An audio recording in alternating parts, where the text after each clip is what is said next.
Slovenský mladík sa stal obeťou nechutného ataku. Philadelphia strelila 3 góly behom 26 sekúnd. Alexandre Texie zamení Dvorského za Slavkovského.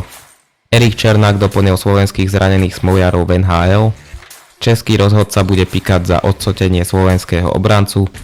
Šimon Nemec sa vyjadril k vyjadreniam Sheldona Keefa. A kanadský obranca Ben Chiarot zaplatí masnú pokutu za zákrok na Šimona Nemca. Ja som hokejový fán a pokúsim sa vám prinášať tie najhorúcejšie novinky z hokejového sveta. Slovenský mladík, ktorý hrával za Slovan, sa stal obeťou nechutného zákroku v českej extralige, keď ho súper kopol korčuľou do hlavy. Stretnutie českej extraligy medzi Pardubicami a Karlovými Varmi prinieslo nepríjemný incident, ktorý na hokejových koziskách nemá svoje miesto. Obeťou sa stal 23-ročný slovenský útočník Adam Lukošík, ktorý po uplynulej sezóne prestúpil zo Slovana Bratislava do Karlových Varov. Spomínaný incident sa odohral v 33. minúte, keď obranca Pardubic Libor Hájek pred vlastnou bránou tvrdo atakoval Lukošíka, ktorého poslal na ľad. Hájekovi to nestačilo a svoj čin okorenil kopnutím Lukošíka do hlavy. Rozhodcovia najskôr Hájekovi udelili iba 2-minútový trest za crosscheck. Po zhliadnutí videozáznamu sa ale rozhodli o udelení trestu do konca zápasu. Je pravdepodobné, že zákrokom sa bude zaoberať dodatočne disciplinárna komisia, ktorá obrancovi Pardubic môže uložiť ešte ďalší trest. Flyers sa v noci zapísali do histórie. Philadelphia nadelila Diablom 3 góly behom 26 sekúnd a stala sa tak 5. najrýchlejším tímom, ktorému sa podarilo tak rýchlo streliť 3 góly za sebou. Devils kvôli tejto smolnej pasáži prehrali 6-3 a bez Jacka Hughesa natiahli svoju sériu porážok už na 3 zápasy. Francúzsky hokejista Alexandre Texier si po konci v St. Louis našiel nové pôsobisko v rámci NHL. 26-ročný útočník podpísal ročnú zmluvu v hodnote $1 000 000 s Montrealom Canadiens. Kanadský klub, v ktorom hrá aj slovenský útočník Juraj Slavkovský, bude Texierové tretie pôsobisko v profilige. St. Louis zaradilo počas víkendu Francúza na nepodmienečnú waiver listinu s cieľom ukončiť jeho kontrakt. O jeho služby prejavilo záujem viacero tímov. Napokon zakotvil v Montreale. Texier odohral v tejto sezóne za St. Louis 8 zápasov a zaznamenal len 1 asistenciu. Po príchode slovenského útočníka Dalibora Dvorského do prvého tímu Blues a po uzdravení viacerých hráčov sa už nedostal do zostavy a bol len zdravým náhradníkom. Slovenská smola v NHL pokračuje. Zoznam zranených hráčov doplnil obranca Erik Černák, ktorého v pondelok večer Tampa Bay Lightning zapísala na listinu zranených hráčov. Košický rodák sa pritom vrátil do zápasového kolobehu len počas víkendu, keď po dvojzápasovej absencii nastúpil do stretnutia s Washingtonom Capitals. Duel napokon ukončil s časom na ľade 23 minút a 24 sekúnd, čo predstavovalo jeho sezónne maximum.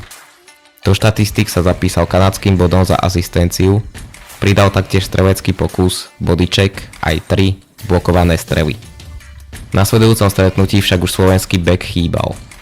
Tentoraz ho čaká rozsiahlejšia prestávka. Čaká ho dlhší čas mimo hry. Určite sa bavíme o niekoľkých týždňoch. Okomentoval situáciu slovenského zadáka ešte pred zápasom s Philadelphia Flyers hlavný tréner John Cooper. Jeho zdravotný stav tak bude najnovšie posudzovaný z týždňa na týždeň. Aktuálne správy však naznačujú, že by zranenie hornej časti tela nemalo ohroziť Černákovú účasť na blížiacich sa olympijských hrách. Český hokejový rozhodca Daniel Pražák bude pikať za odstrčenie slovenského reprezentanta Františka Gajdoša a ostrý slovník komunikácií s 24-ročným obrancom. Incident zarezonoval v nedeľňajšom stretnutí Českej extraligy, v ktorom Gajdoša hrajúceho za Litvínov rázným spôsobom odprevádzal český arbiter smerom k trestnej lavici. Pražák reagoval v 4. minúte druhej tretiny duelu s Šincom na súboj medzi Gajdošom a Petrom Sikorom. Český útočník po kontakte spadol a ruka arbitra vyletela nahor. Následne sa Gajdoš snažil o verbálnu konfrontáciu s útočníkom Šinca a Pražák rázne zasiahol. Nesiahaj na neho, pusť ho, okamžite, vypadni, zneli slová hlavného rozhodcu, ktoré sa neskôr stali terčom kritiky aj v odborných kruhoch. Pražák poslal Gajdoša na trestnú lavicu, pričom ho následne dvakrát rukami odstrčil. Dvojnásobnému účastníkovi majstrovstiev sveta sa reakcia rozhodcu nepozdávala a snažil sa o konfrontáciu s ním. Pod hrozbou 10-minútového trestu za nešportové správanie sa Gajdoš zamieril odpíkať si vylúčenie za držanie. Incident sa stal predmetom diskusie disciplinárnej komisie. Toto konanie rozhodcu nie je v súlade s našou dlhodobou snahou o budovanie vzájomného rešpektu medzi rozhodcami, hráčmi a trénermi. V súvislosti s danou udalosťou sme začali interné vyšetrovanie a do jeho uzatvorenia má dotyčný arbiter pozastavenú nomináciu na extraligové stretnutia. Vyjadril sa šéf extraligových rozhodcov v Česku Vladimír Pešina. Dočkali sme sa. Po nedostatočnej pochvale Šimona Nemca a prehnanom vychvaľovaní Luka Hughesa sa k trénerovým vyjadreniam vyjadril sám Šimon. Hoci Kýfeho slová a komentáre zaskočili aj viaceré slovenské legendy, samotný Nemec ostáva nad vecou. Dostane sa to ku mne, lebo je to všade, ale snažím sa to nevnímať. Samozrejme, títo hráči si to v NHL zažili. Mali trénerov, ktorí ich mali radšej, aj takých, ktorí ich nemuseli. Ale ak hrávam veľa, je mi to jedno, čo tréner vraví v rozhovoroch. Samozrejme, poteší to, keď vás pochváli, ale nemyslím si, že ma nejako extra zhodil, alebo tak. Je to fajn. Aj z jeho slov však vyplýva, že rovina vzťahu medzi ním a trénerom je jasná. Ja to neriešim, sme profesionáli. Každý je iná osobnosť. Niekto sa radšej baví s hráčmi, niekto nie. Ja to absolútne rešpektujem. Myslím si, že je to celkom nafúknuté, lebo dostávam priestor na ľade. Ak by som momentálne nemal jeho dôveru, asi nehrávam 20 plus minút. Celé je to nafúknuté.